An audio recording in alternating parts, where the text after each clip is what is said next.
So welcome everybody. For those of you who don't know me, I'm David Angel, Clark's president, and it's a thrill to see you all here for our first presidential lecture of our new academic year.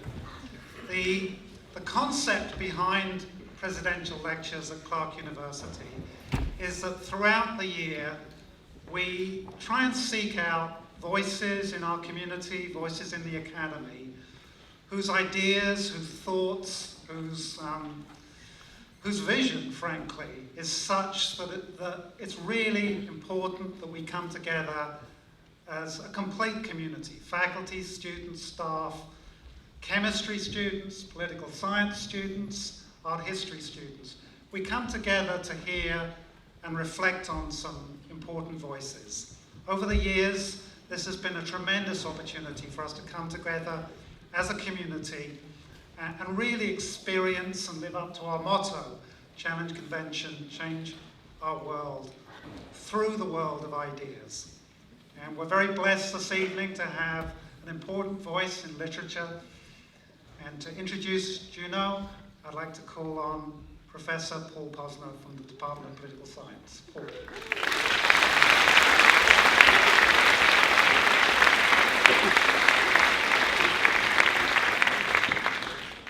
Thank you, David.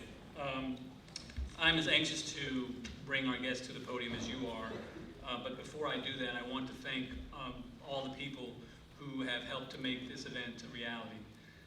So I've got a fairly long list, so be patient with me. First, I'd like to thank the various departments and programs that have contributed to make this event possible: Cultural Studies and Communication, English, Higgins School of the Humanities, International Development and Community and Environment, International Studies Stream, Language, Literature and Culture, Latin American and Latino Studies, the Office of Diversity and Inclusion, Political Science, the Dean of the College, Mary Ellen Boyle, and of course, the President's Office, David Angel. Additionally, I'd like to thank, or to extend a very special thanks to Joanne Miller and Katrina Banks-Benici for all of their hard work in coordinating this event. Now to the introduction of our special guest. Junot Diaz is the author of two critically acclaimed novels, Drowned and The Brief Wondrous Life of Oscar Wilde, which won the 2008 Pulitzer Prize for Literature, and the National Book Critics Circle Award. His most recent work is This Is How You Lose Her. It's a National Book Award finalist and also a New York Times bestseller. Diaz is a recipient of a MacArthur Genius Award, a PEN Malamud Award, the Dayton Literary Prize, a Guggenheim Fellowship, and the PEN O. Henry Award. A graduate of Rutgers College, Diaz is currently the fiction editor at the Boston Review and the Rudge and Nancy Allen Professor of Writing at the Massachusetts Institute of Technology. He is the co-founder of Voices of Our Nation Workshop. Please join me in a warm welcome for Junot Diaz.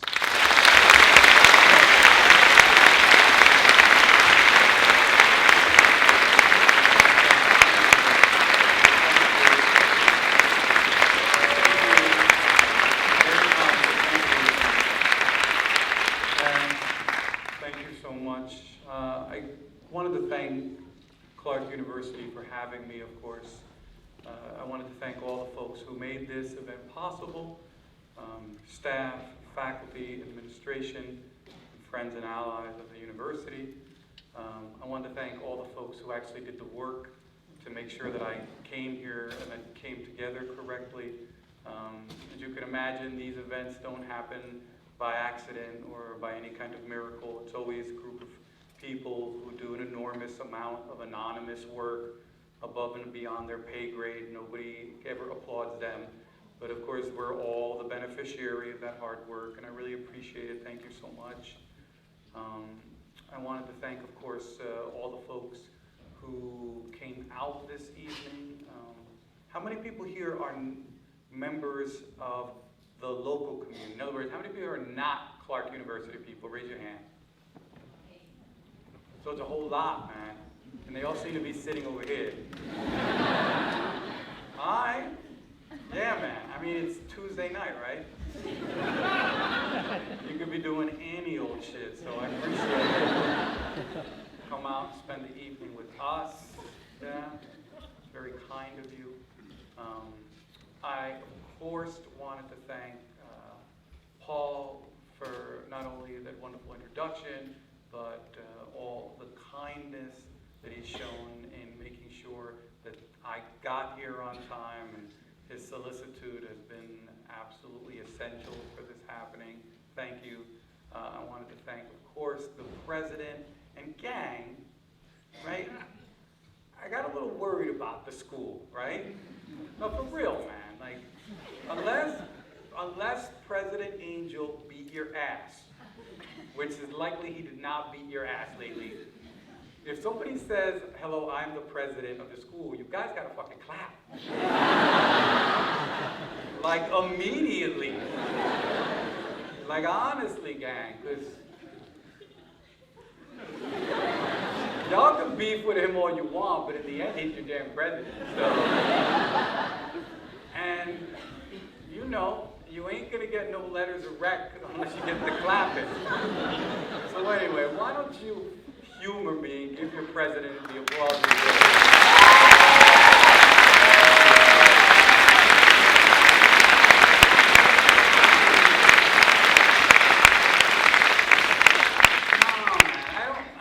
Saying that, you guys, because I'm like a stranger. Like when you come in someone's house, you want to feel like there's really good esprit de corps, you know? So at my school, I went to Rutgers State School, and we used to, oh, Rutgers people here? Oh shit, what's up? You know, we used to just riff nonstop on our president. Like we would just be like, yo, fuck him, blah, blah, blah. But as soon as it was time for the president to come out, we were all like, yeah. Because it's our school, you know? No matter how much we beef with it, we're like, this is our playroom, so let's just do this. All right, so with that said, I also wanted to thank the students for coming out this evening. Yeah, thank you guys so much. I'm wondering how many of you are here because your professors told you to come? Come on. Gotta be at least 50 of you. You're hanging tough, I don't know. All right, I'll take it. All right. I don't know, because I always do that to my students. I'm always like, you have to go see this strange sculpture. And if you don't, I will fail you. And they're like, I got to go, man. I just think there's like, you know, there are all sorts of suasion, and this seems to be the most benign, to ask students to go spend some time with an artist. Yeah. So anyway, I appreciate y'all being here this evening. Thank you. All right. So let's just do something, one last thing, because I just saw that and I just wanted to check. So there's a bunch of Jersey people here, yes or no? Oh, big in Jersey. All right. How about, how many Caribbean people here?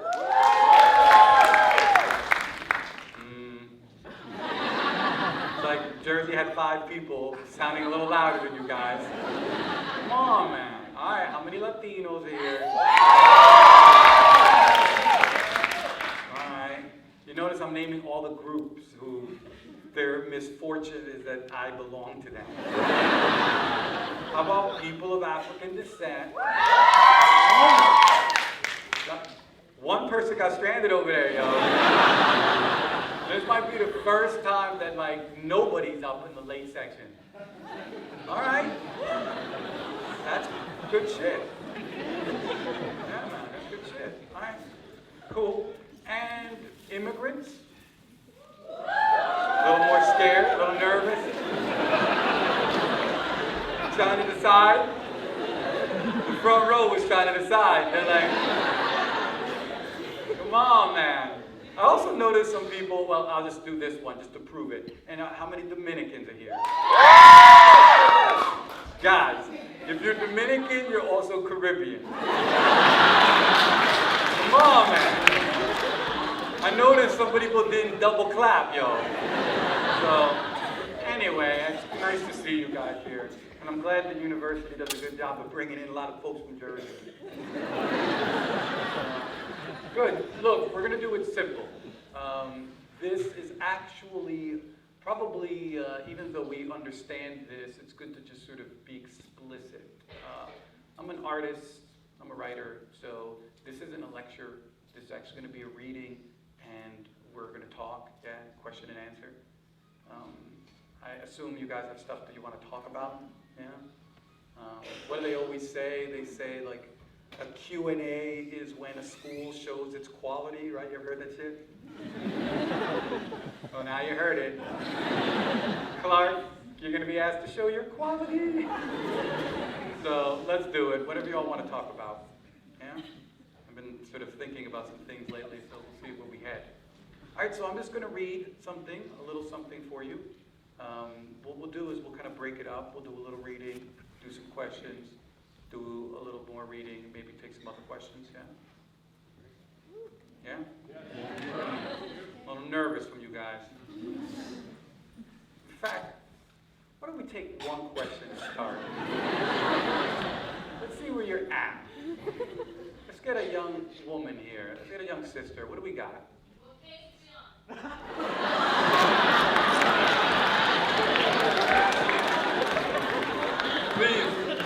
Please don't tell me you're going to follow along, y'all. It's bad enough one person's got to read it to you. I'll figure it out in a minute, I promise. I'm still like stalling for time. So something I appreciate about your writing is how you capture the experience of living like on the hyphen between Dominican and American status. Is this something that you consciously think about in your writing? Yeah, well, no, clearly. I mean, one of the things about this idea about being a writer who describes what is my interlocutor said was living on the hyphen, you know, this sort of intersection of various cultures and sort of histories and countries, in my case, both Dominican and the United States, New Jersey, yeah. Do I think of it explicitly? Yeah, well, you know, one of the strange things is that as an immigrant, everyone is always trying to put frames on what your experience is. And one of the great kind of immigrant fallacies that we like to think or that we like to deploy is this idea that somehow immigrants are more conflicted than other people. That there's something about the immigrant experience that creates more conflict, more confusion. This, of course, isn't true. As someone who grew up with a ton of non-immigrants, I can tell you, non-immigrants are equally as fucked up as immigrants. And the fact that they've lived in this country all along and they still don't know shit shows you that in many ways there's more parity than we would like to imagine.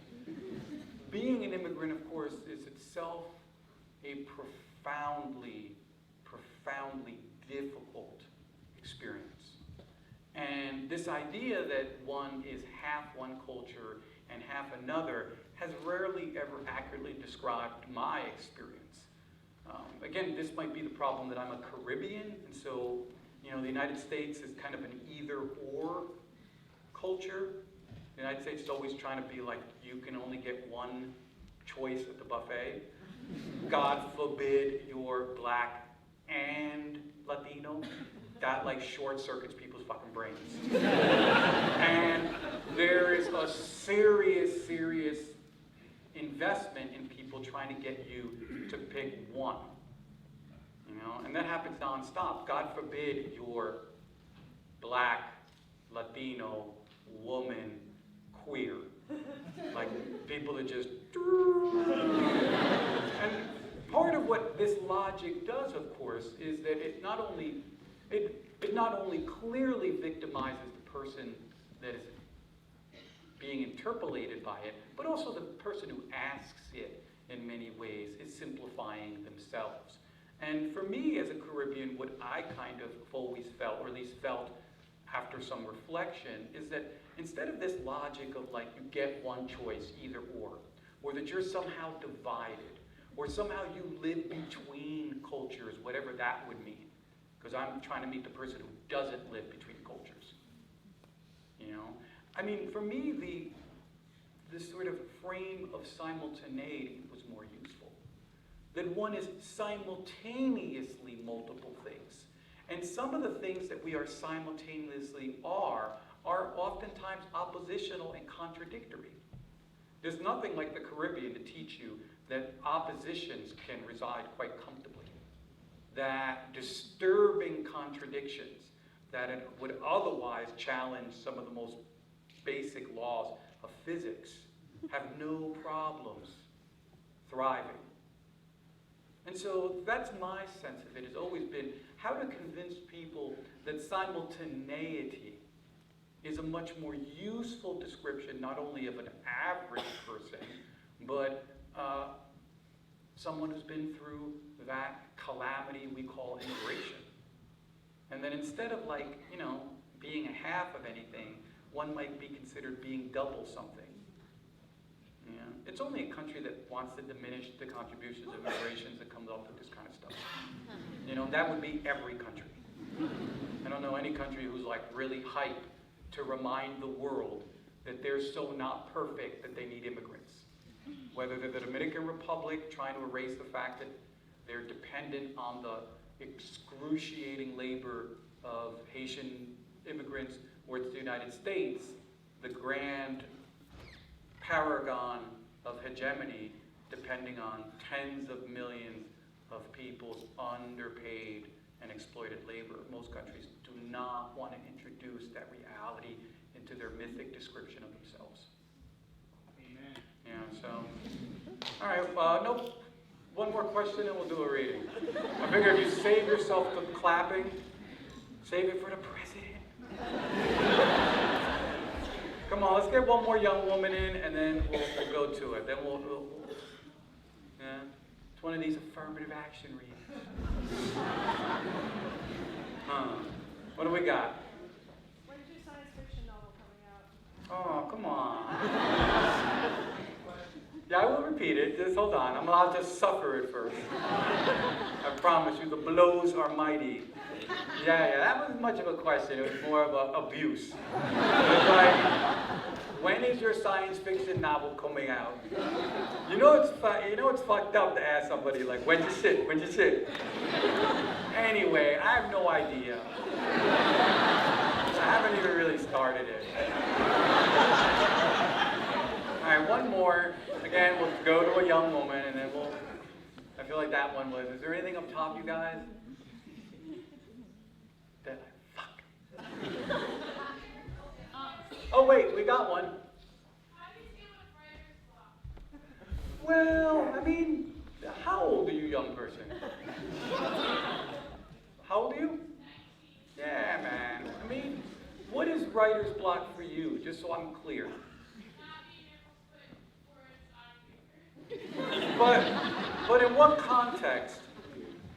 Like for your class? For you? Like what's the context, I guess? I mean, I'm more like a journalist, and sometimes it's hard to just put the stories on paper. Right. Is it because you don't have time, or is it because you feel there's some sort of psychic prohibition?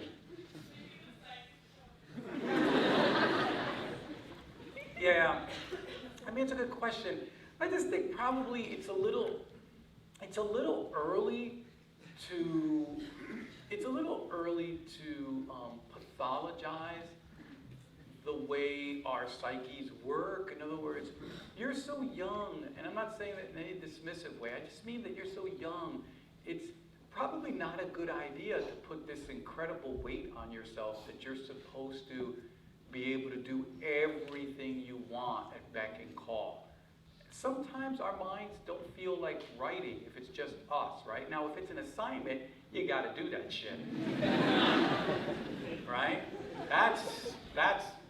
There's not much of a question of that. That's why I asked you the context. If you're like finding it impossible to do your schoolwork, that's when you've got to start deploying all the resources you have on campus for that shit. Because you got to figure it out. Sometimes it's low-level depression. Sometimes it's other things, you know? And I just think that if it's just stuff for you, it probably, if you just go easier on yourself, you know, if like you just say, you know what, right now I guess I don't feel like writing. And as long as you're reading, things will be okay. You know, for real. Because again, being a writer, being someone who's involved in any kind of literary arts, being someone who wants to be a scholar, if you're not writing, what you should always be doing is reading. And if you find yourself incapable of doing the two, then something perhaps a little bit more dramatic is going on. So I guess I'm less about the solution in the sense of there's like a formula, and more the harder process, which is perhaps if you can figure out a way to go easier on it, it would probably work more, you know? I mean, if it's journaling, I would simply try to boil it down to one paragraph a night and just see what that does. But all of these answers tend to hide what is the complexity of process, which is of you asking yourself questions, trying to be as compassionate as you can towards yourself. And that's like super hard, you guys. I mean, again, I teach at a university that's super, it's very rigorous. You know, I teach a professor at MIT, and I think most people in faculty, and staff and administration are aware that students in general don't get into college because they're very compassionate towards themselves. Usually you get into college, for the most part, there's always outliers, but for the most part, the average student, at least the students I came up with, and the students I see at my school, got in there because they drove themselves beyond endurance, because they worked incredibly hard, because they didn't lamp when their friends were lamping, because they didn't go and just take a whole week off and be like, you know what, I'm not going to school for a week. Often, to be a student at a school, you know, it takes a lot, and most of us learn how to drive ourselves not through compassion. Most of us learn how to drive ourselves through cruelty. And what I've discovered is that my average student tends to have a really great reservoir of cruelty that they can direct to themselves. And usually it's an intolerance, usually it's a you're dumb, usually it manifests itself in much more kind of malignant ways. And I think that if you can figure anything out there in these 4 years, what would be useful for anyone is to try to figure out how to increase your gauge of compassion towards yourself. I mean, that's really what it is, you guys. It's, you can finish a school with a reputation like Clark's as an undergraduate and still not have an operational definition for compassion. Like, how many of my MIT students, when I ask them to define compassion, actually can't? They almost always get it wrong. They always describe empathy. And it's strange that the one thing young people most need to succeed, whether it's in scholarship or succeed in this kind of rigorous, cash logic obsessed world that we've produced for them, is usually the one thing that they have rarely been asked to contemplate or to practice. And yet if you can figure it out, whether it's writer's block or avoiding your work or feeling always like you're doing the wrong thing, like you're behind, like you're a failure, like you've made the wrong decisions, like your grades are not good enough, like you're not doing as good as your friends, all the stuff that tends to flow through your mind when you're a student, this will help. And it sounds like a lot of Oprah Winfrey shit, but it would really help. Anyway, so I'll read to you, and then we'll do some more. We'll do some more questions of the short reading. I feel like there's some crazy Dominican type questions out here. Are there? We'll go to you first after this, you know. I feel like there's some faces looking at me intently, you know, so wonder what's going on, man. I can't decide if that's a question or if that's just next to you. Yeah. Yeah, I don't know what's going on over there. She's what? Yeah, you might be the first person in history, man. All right. So I will read you a small piece of work, and then we'll take it from there, all right? Okay. So, this is probably like least representative of my work, but I figure it's like set in college. And it's about like how fucked up we are when we're in college. I mean, probably 90% of you aren't fucked up, but I was super fucked up in college, and so in honor of being fucked up in college, here goes a story. Of course, it's set in New Jersey, Dominicans, Rutgers, and it's in the second person. So here we go. It's a story called Alma. All right? You, Junior, have a girlfriend named Alma who has a long, tender horse neck and a big Dominican ass that seems to exist in a fourth dimension beyond genes. An ass that could drag the moon out of orbit, an ass she never liked until she met you. You are allowed to laugh, yo. Some of you were like, yo, full speed. Come on, man. What are you guys worried about? Están como medio apretados. Deja esa mierda ya. Tenemos menos de una hora. An ass that could drag the moon out of orbit, an ass she never liked before she met you. Ain't a day that passes that you don't want to press your face against that ass or bite the delicate sliding tendons of her neck. You love how Alma shivers when you bite her, how she fights you with those arms that are so skinny they belong on an after-school special. Alma is a Mason Gross student, one of those Sonic Youth comic book reading alternatinas without whom you might never have lost your virginity. Grew up in Hoboken, part of the Latino community that got its heart burned out in the 80s. She spent nearly every teenage day on the Lower East Side, thought that that would always be home, but then both NYU and Columbia rejected her, and she ended up farther from the city than before. Alma is in a painting phase, and the people she paints are all the color of mold. Look like they have just been dredged up from the bottom of a lake. Her last painting was of you slouching against the front door. Only your frowning, I had a lousy third world childhood and all I got was this shitty attitude. Eyes recognizable. She did give you one huge forearm. I told you I would get the muscles in. The past couple of weeks, now that the warm is here, Alma has abandoned the black, started wearing these nothing dresses made out of what feels like tissue paper. Wouldn't take more than a strong wind to undress her. And when you see her on the street flaunting, you know exactly what every nigger that walks by is thinking, because you are thinking it too. Alma is slender as a reed. You are a steroid-addicted block. Alma loves driving. You love books. Alma owns a Saturn.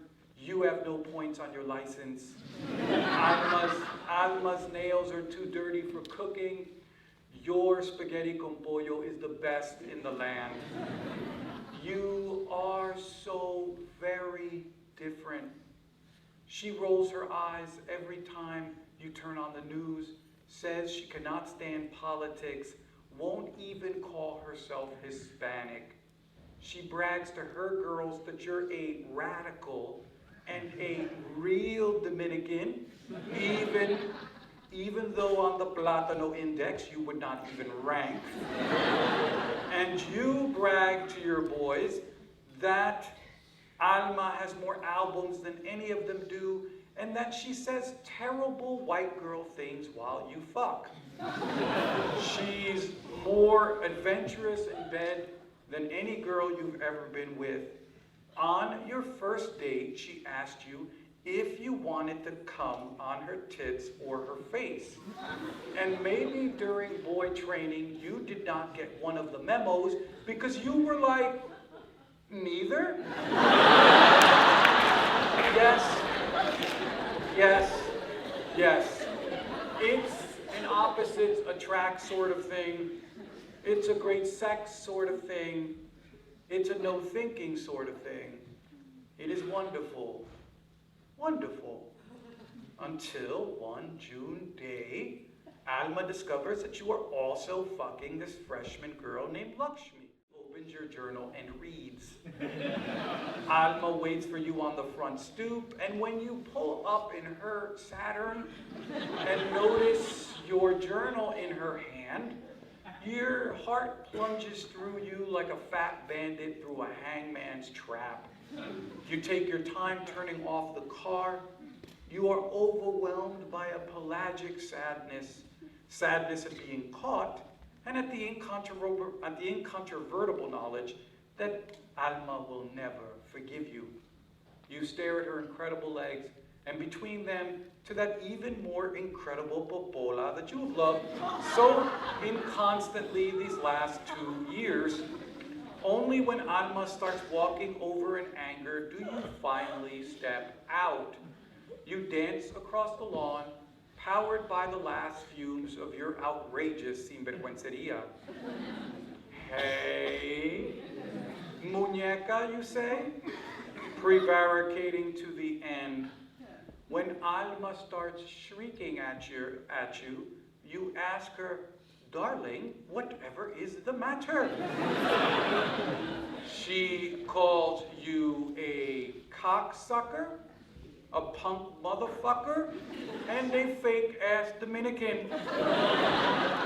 She claims that you have a little penis, no penis, and worst of all, that you like curried pussy, which really is unfair, you try to explain, since Lakshmi is from Guyana, but Alma is not listening. Instead of lowering your head and copping to it like a man, you pick up the journal the way one might hold a baby's beshattered diaper, as one might pinch a recently benutted condom. Then you smile at her and smile a smile your dissembling face will remember until the day you die. Baby, you say, baby, this is part of my novel. And this is how you lose her. Thank you.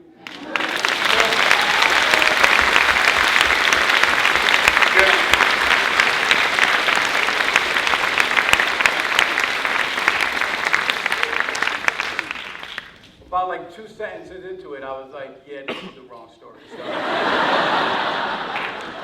I'm not even kidding. I was reading and I kept looking up and seeing presidential lecture. I'm like, yeah, well done.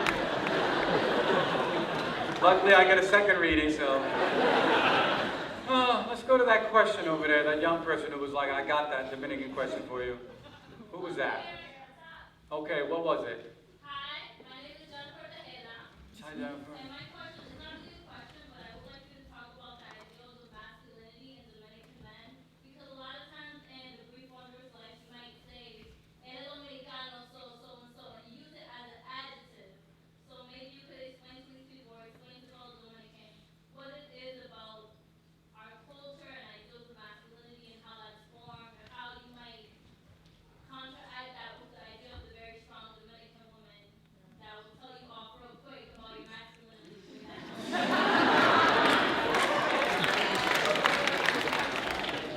I feel like that question answered itself. That shit was the bomb right there. Jennifer, you a student here? I just graduated. From here, yeah? Yes. Well done. Yeah. I feel like the same for your family. Well done. Yeah, all right. So let's take that from the top. You know, it's a very interesting question because of the way that, for example, The Brief Wondrous Life, and I would argue the other books are organized, yeah? Often the narrator, I would be very cautious with this narrator, right? Because this narrator tends to use local weather to describe larger conditions, yeah? So for example, a lot of times Junior will say, well, that's Dominican guys. But what he really means is that's the Dominican version of a global system called patriarchy, yeah? And so there ain't anything that Dominican dudes do that other dudes ain't doing.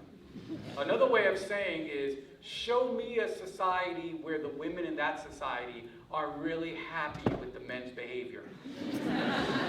For real.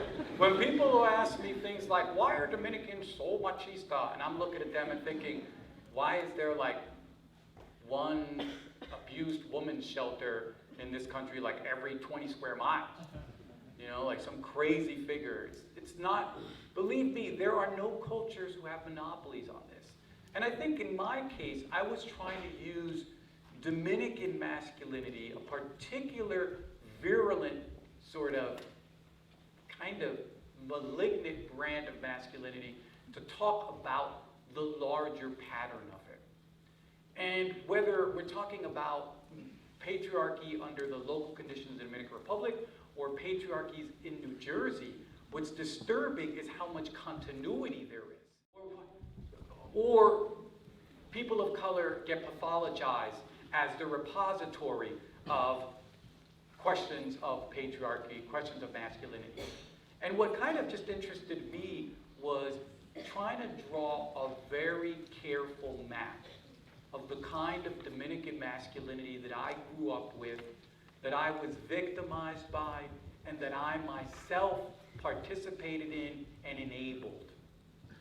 And I always think that as a man, the only thing that I thought you could add to any feminist project is to draw very careful maps of masculine interiority. Because the only thing women don't have access to when it comes to patriarchy is male interiority. They know everything else. They have first-hand awareness of everything else. Their knowledge, their epistemological privilege, epistemic privilege around masculinity and around patriarchy is unmatched. So the one thing that you can do is show how these systems actually inhabit men. How you go from a kid who's victimized by patriarchy to a kid who then happily victimizes others with it. How does that conversion happen? How does a kid look at his mom being devoured by these societies and then turn around and mobilize the same forces that used to break their heart? And to understand that, one has to begin to approach the way these large abstract systems actually reside at a molecular level inside of subjectivities, inside of people. It's like a huge, vast cloud that then condenses down to an individual. And for me, that was part of what I was interested in, and also showing that unlike kind of facile stereotypes about feminism, they're not the center of the conversation. And that these feminisms that arise in places like the Dominican Republic, these kind of grassroots feminism, these kind of community feminisms that are very powerful and have been sustained and well organized, have been longitudinally a great site of resistance, of solace and rebellion against patriarchy in ways that first world feminists have failed to either recognize, acknowledge, credit, or in any way center. And so often I write about these women who live on the front line of these, what we would call these gender wars, who are facing the sharpest point of what we would call, you know, the hetero-patriarchal just nightmare. And trying to kind of describe that interaction and show that someone like Junior, who's our narrator, who is so consumed by the very forces that tore him apart. He is so invested in the privileges that undid his family and his community that he, for me, is an interesting orthogonal witness, not only to how these processes live in people, but what are the consequences of these processes to even people who themselves would not automatically admit that they're feminist. And so trying to record, as you said, the kind of women that I grew up with, the kind of women who raised me, who had to be able to face this kind of madness and still be able to reconstitute themselves as human every day. Because to be a woman in this society that constantly, you guys know this, I'm not telling you anything that you don't know, but for the guys, you know, to be a woman in this society every day, you just have to watch your mom closely and know that it is so toxically anti-female that every day women have to reconstitute themselves as human. Because this society does everything to imagine them as monsters. And so that's the kind of people that I was interested in, and that was the kind of front line I was drawing. And as far as your direct question, well, look, man, different places hoard different privileges to themselves. And it is no accident that the site where what makes the New World possible, the Caribbean is where the New World beta tested all its regimes. Whether it's the plantation economy, whether it's how we came to decide that what counts as knowledge or not, our racial system, the way we think about gender and the family, all of this gets beta tested in the Caribbean, and there's no accident that Caribbean masculinity shows a lot of the scars from that beta testing. And that when your societal model is a plantation where you accident that in the Caribbean, there's a lot of men who walk around with that as an ideal. That the ideal is to become the patron. The ideal is to think of yourself as the plantation owner. And so this is perhaps part of the reason why that Trujillo legacy lives on in so many Caribbeans, that legacy of the plantation owner. The sad part is that it's already the child of the plantation turns around and then wants to be the master. And there's something incredibly tragic about that. You know? I mean, in the end, I think my books always finish off with a very simplistic pattern, which is that these kind of Dominican American masculinities, all they do is deform people and deform communities. And it's this kind of, these women who just resist so consistently in certain community formats that are able at the end of the day and at the end of the stories to reconstitute themselves as human the way that the boys are never able to. Junior is always left at the book. He tried to damage past human, but who survived and recreated themselves more human than he could have ever imagined. And that, of course, was always the dream. Whether it succeeds or not, it's not up to me to say. So, another question. We'll take a shorter answer to show my hair. Yeah, both my parents are immigrants to the U.S. like you, but other than that, they're not very much like you or like each other. My dad's from a poor white Scottish family. My mom's from a rich upper caste Indian family. So I was wondering, with the huge diversity in immigrants who come to the U.S., now Asians are more than Latinos coming in each year. The Africans are coming in, still white people are coming in as immigrants. What is it that gives the idea of something called the immigrant experience, something that immigrants have in common? What can you say when you've got people who have nothing in common except that they're an immigrant? What makes it an immigrant experience? Well, I mean, it all depends on, it's sort of saying like, well, women are even more diverse than immigrants, right? And women certainly, scholarship would claim that despite this tremendous diversity, women experience patriarchy unevenly, but they experience patriarchy. And even if an individual woman wants to deny that she has had any experience with patriarchy, her community would not deny it. You know what I mean? So that if you pick a woman in a neighborhood and she'll be like, I've never seen patriarchy. You interview 20 other women in that area and they're like, fuck yeah. Right?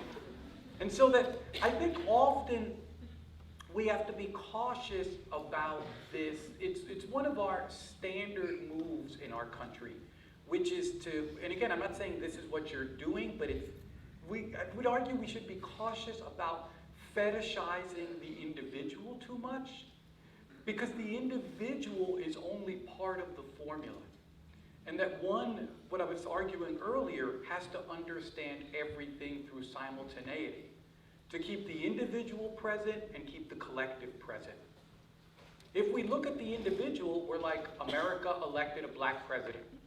There is no racism. For real. That's what everybody's saying. Type in the word post-race, you'll get 1 billion white people being like, I told you, it's over. But that's not really true, is it? When you look at it collectively. And so the question would therefore be that in a country that despises immigrants, in a country that creates nonstop legislation to make immigrants feel not only stigmatized by, but also hunted, even if the individual wants to sit there and say, well, I never felt the lash of stigma. And I'm not saying that's you, I could find a person, I would say the quorum of the people in their community who would report the opposite. And it's the same with race. Racism is a social, political, ideological force. And there's plenty of people who walk around and say, I've never even seen race in my life. You know? And yet race exists and has an enormous force on collectives and shapes the destinies of entire groups of people. And so it all depends on your point of view. I think that if one takes it from an individualistic point of view, there's nothing in common. Obama's elected president and we're good. If we take it from the collective only, things are all fucked. But if we put both of them together, you get a certain amount of nuance and you get a certain amount of range. And I would argue that in a country like ours, and in a world that so profoundly attempts to diminish and erase the participation and presence of immigrants, that is a common baseline experience. Dude, if tomorrow we all died and all that was left of us was our television and our movies, aliens in the future would never know immigrants existed. They would have no idea. The silence around the vast participation of immigrants does not exist in the popular culture. For real. If all that was left was literature published this year, you would think there were 3 immigrants.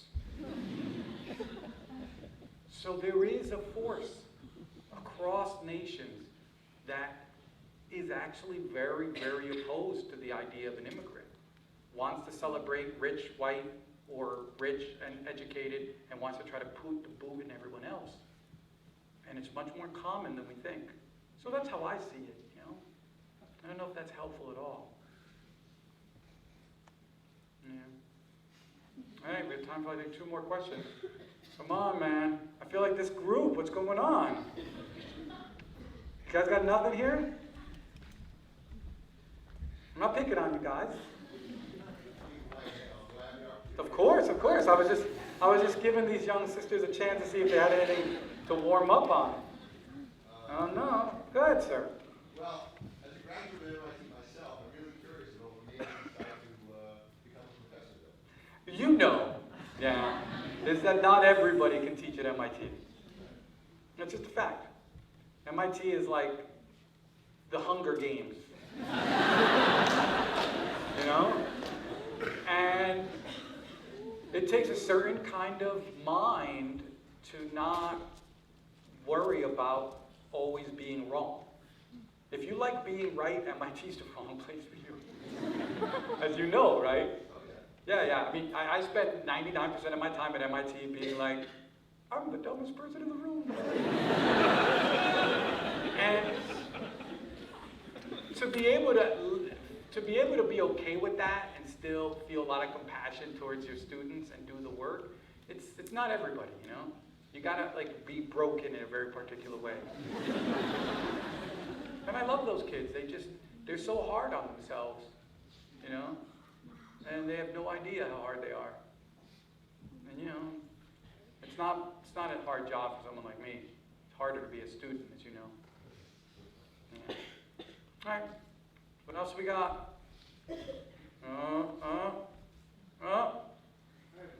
Sir. Wait. Yes. Mm. Mm. Mm.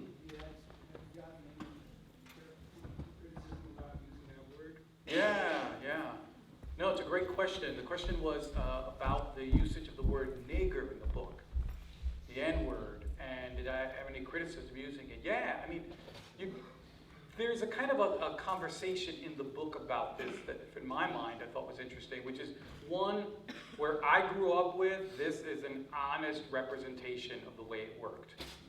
But two, yeah, so that in a way it was sort of like not representing sexism.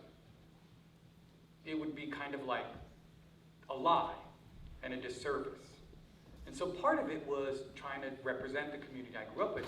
But I kind of did a kind of an evil little trick, which is I think that currently this generation has this distinction where they're like, if it's the N-word with an A, it means they're your friend.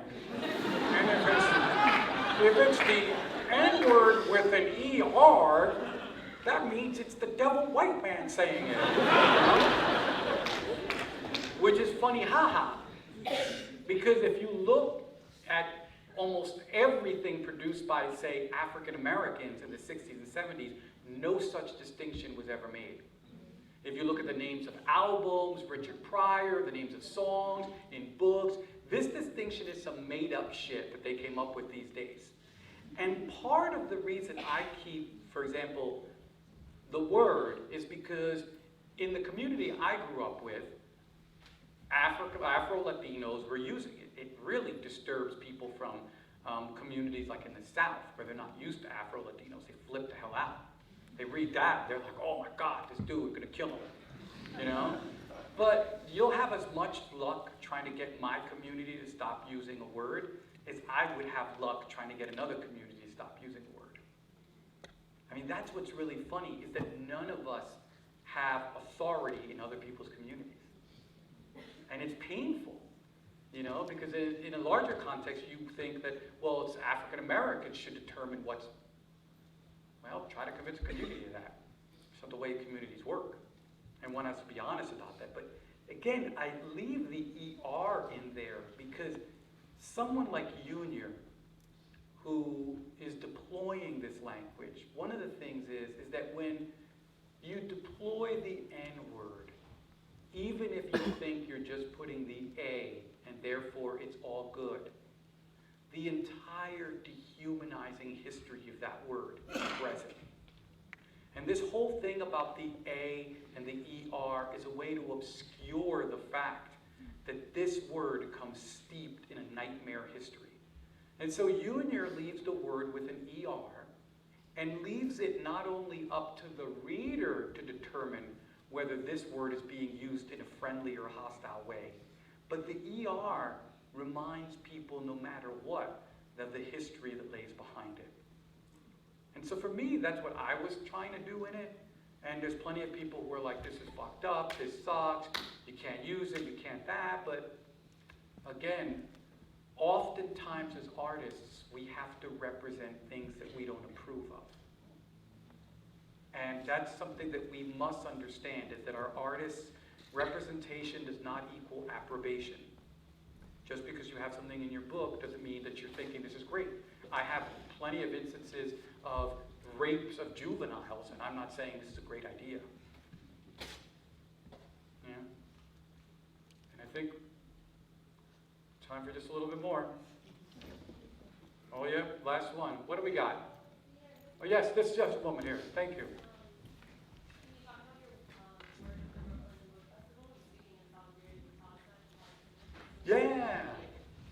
Yeah, the Brooklyn Book Festival and speaking in solidarity with Palestinians. The thing is what's weird is I'm one of these old school activists. Before I was a writer, I was an activist, super boring. And I'm kind of still an activist, not kind of, I still am. It's really like the identity my friends knew me even before I was any kind of writer. And again, guys, it's sort of strange, but I grew up in the 80s in central New Jersey, and every single kind of colonial, settler, colonist calamity was present in my community. So get who my friends were, right? My friends were an Irish immigrant kid, the only white kid in our community. The only one. And hardcore Irish Catholic Republican. Like his family was not Republican as you guys think, Republican in the Irish terms. His family used to pass the hat around at church to raise money for the IRA. They would get up and be like, this was the 80s, you guys. They would be like, British occupation, 22 Irish were killed, blah, blah, blah, let's throw money in. And the hat would go around. All these people would be throwing money in. My other friend was an Egyptian kid whose family extended into Palestine. And throughout all the 80s, while everybody else was like watching like John Hughes movies, this kid had me on point on Palestine. This kid was like this and like that and like this and like that. And then of course this was at the height of the apartheid movement. So all of my African American friends, well I said two of them, not all of them, two of them had parents who were part of that whole left-wing, fucking pro-ANC, anti-apartheid movement. So I'm in this poor community and this is all just getting beamed into my head. So by the time I was in college, I was just like, I could give you chapter and verse on anti-Zionist projects. And look guys, for many people, it's like a really tough issue. It's like we've kind of gotten deranged so that there's certain areas that we can't discuss. And of course the situation in Palestine it's like an utter taboo in this country.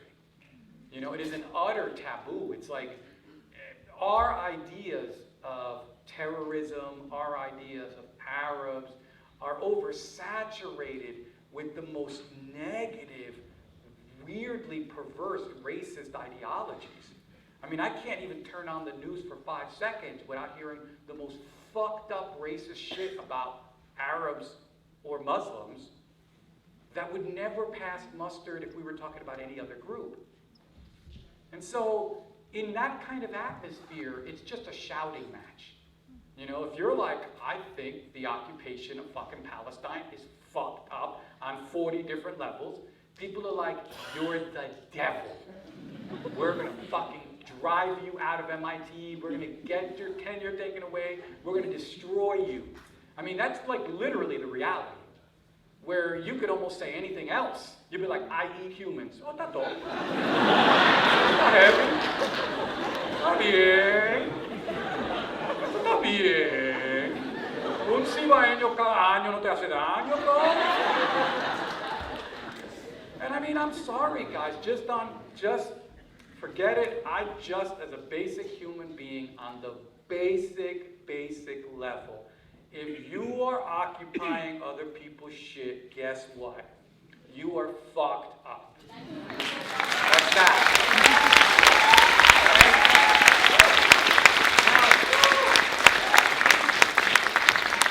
I mean, that's that. And that's a tough thing for people to stomach, man. Because we live in a country that's currently occupying people's fucking land. Like, God forbid. I mean, Americans are so deranged about Palestine because Americans are thinking like, yo, if we give up here, these fucking Indians are gonna want their shit back. Well, maybe they should get their shit back. Since 90% of us don't own anything, I don't know how much it would hurt us, but whatever. One last question and we're out of here. Yeah, come on. Is there one all the way back? Is that a standing?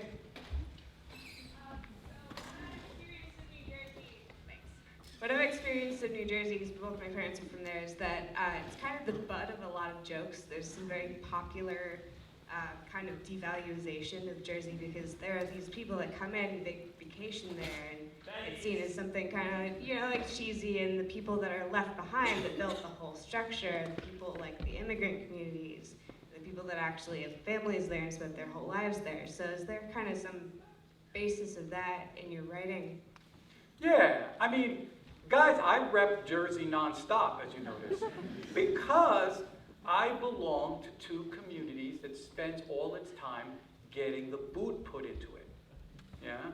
To be a Dominican in the Caribbean is like being the afterthought of the afterthought.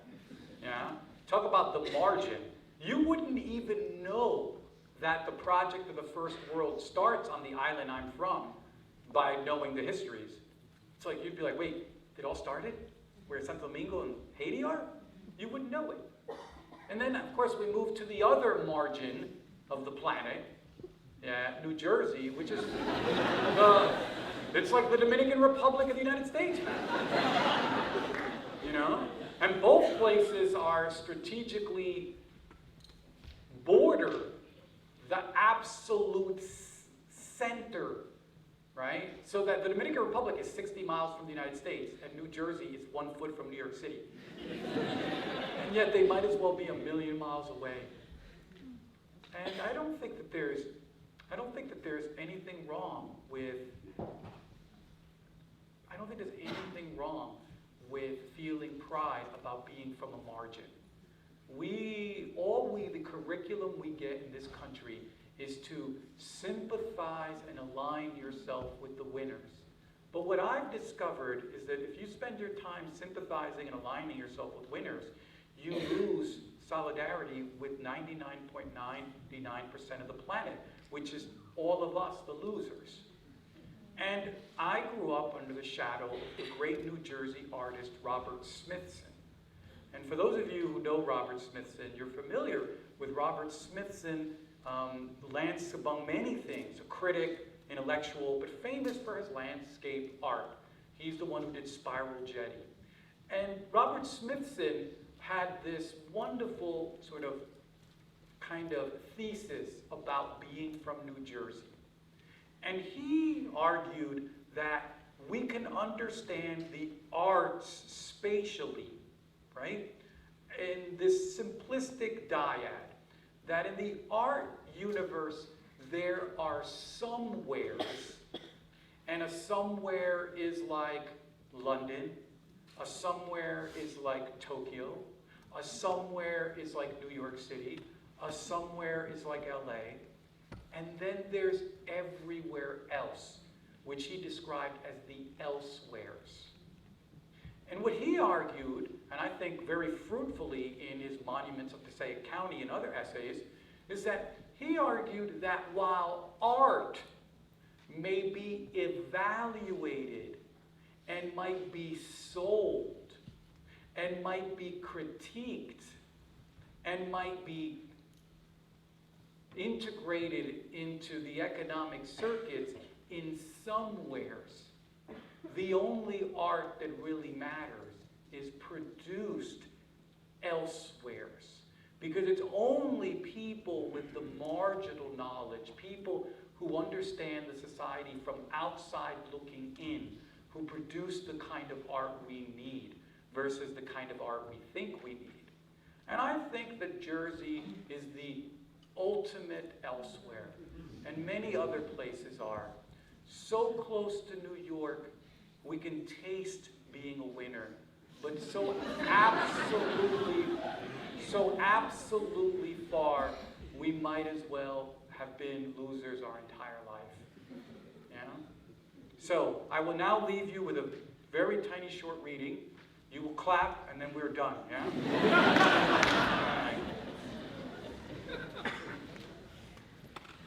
All right. So let's see what we got. You know what? Does anybody have, I hate to do this, does anybody have The Brief Wondrous Life here? Do you want to pass a copy up? Now throw it. No, because I did a reading recently and somebody, oh, we've got it, thank you. President Angel.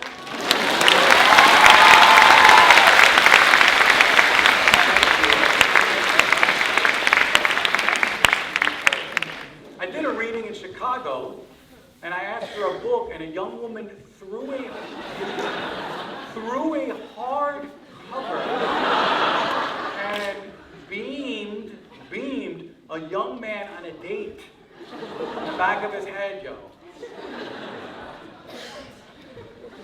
Word. All right, guys, we'll leave it there. This is called Wildwood, all right? And just another small piece, and we're out of here. Wildwood, 1982, 1985. It's never the changes we want that change everything.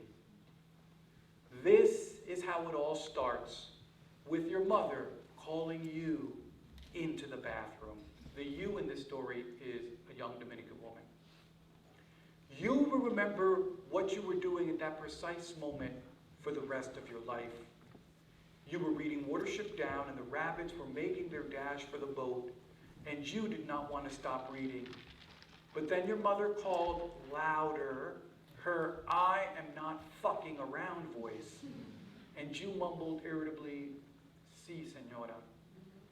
Your mother was standing in front of the medicine cabinet mirror, naked from the waist up, her bra slung around her like a torn sail, the scar on her back as vast and inconsolable as a sea. You want to return to your book to pretend that you had not heard her, but it is too late. Her eyes meet yours, the same big smoky eyes that you will have in the future. Ven acá, she commands. Your mother is frowning at something on one of her breasts.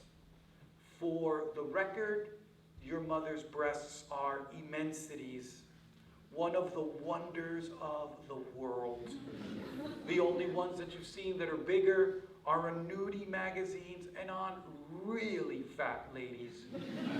They are 36 triple Ds, and the areolas are as big as saucers and as black as pitch. And at their edges are fierce little hairs that sometimes your mother plucks and sometimes she does not. These breasts have always embarrassed you, and when you walk in public with your mother, you are always conscious of them. After her face and her hair, her chest is what she is most proud of. Your father, she likes to brag, could never get enough of these. But given the fact that he ran off on her after their third year in marriage, it seemed in the end he could, yeah? You dread conversations with your mother, those one-sided dressing downs. You figured that your mother has called you into the bathroom to give you another earful about your diet.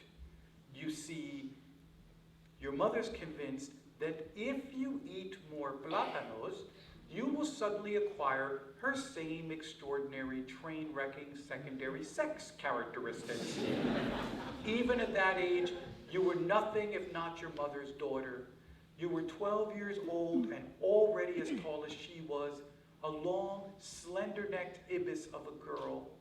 You had her straight hair, yeah, and her green eyes, and the behind that the boys have not been able to stop talking about since the 5th grade, but whose appeal you do not yet understand. You have her complexion too, which means that you are dark, but you have only the slightest hint of breast. From most angles, you're as flat as a board, and you are thinking that your mother is going to order you to stop wearing bras again, because in her words, they are suffocating your potential breasts, discouraging them from developing. You are ready to argue with your mother to the death because you're as possessive of your new bras as you are of the pads that you can now buy yourself. But no, your mother does not say a word about eating more plátanos. Instead, she takes your right hand and guides you. Your mother is rough in all things, but this time she is gentle. You do not think her capable of it. Do you feel that? She asks. At first, all you feel is the heat of her and the density of that tissue, like a bread that never stopped rising. She kneads your fingers into her. You're as close as the two of you have ever been, and what you will remember will be her breathing. Don't you feel that? She turns towards you. Coño, muchacha del diablo, stop looking at me and feel. So, you close your eyes and your fingers are pushing down, and of course you are thinking of Helen Keller and how when you were a little girl you wanted to be just like Helen Keller, except a little more nunnish. And then suddenly, without warning, you do feel something, a knot just beneath her skin, tight and secretive as a plot. And at that moment, for reasons you will never quite understand, you are overcome by the feeling, the premonition that something in your life is about to change. You become lightheaded. You can feel a throbbing in your blood. Bright lights zoom through you like comets, like photon torpedoes. You do not know how or why you know this thing, but that you know it cannot be doubted. It is exhilarating. For as long as you have been alive, you have had bruja ways. Even your mother will begrudge you that much. Hija de Liborio, she called you, after you pictured Diaz winning numbers for her. And you assumed Liborio was a relative. That was before you started going back to Santo Domingo, before you found out about the great power of God. I feel it, you say too loudly. Lo siento. And like that, everything changes. Before the winter is out, the doctors remove the breast that you were needing, along with the axillary lymph node. Because of the operations, your mother will have trouble lifting her arm over her head for the rest of her life. Her hair begins to fall out, and one day she pulls all that remains out herself and puts it inside of a plastic bag. You change too, not right away, but it happens. And it is in that bathroom where it all begins.